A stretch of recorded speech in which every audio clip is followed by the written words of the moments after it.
ახალგაზრდა კალიგრაფებმა კი ხელნაწერთა ეროვნული ცენტრის მხარდასაჭერად გამართეს მშვიდობიანი აქცია. მონაწილეებმა ცენტრის ერთ-ერთი ღობე ქართული ლიტერატურის კლასიკიდან ყოველთვის კარგად ნაცნობი ფრაზებით გააფორმეს.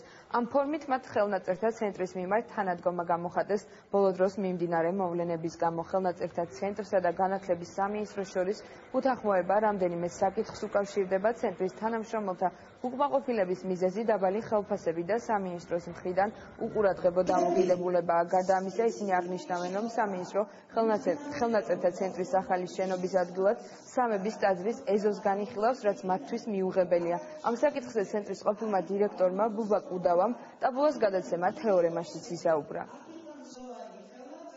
მას შემდეგ, რაც დავათვალიერეთ ტერიტორია, დავწმუნდით, რომ არანაირად ეს ადგილი და ეს ფართობი არ შეესაბამება ხელნაწერთა ეროვნული ცენტრის სამომავლო განვითარების პერსპექტივებს, ჩვენს ხედვას. ფაქტობრივად ჩვენ მივიღებდით ხელოვნური ტერიტორიაზე უფრო ნაკლებ ტერიტორიას და პრინციპულად უფრო დიდი შენობის აშენების საშუალება იქ არ ექნებოდა. ეს ერთი, არანაირი სამომავლოდ განვითარების პერსპექტივა არ ექნებოდა ფართობის თვალსაზრისით.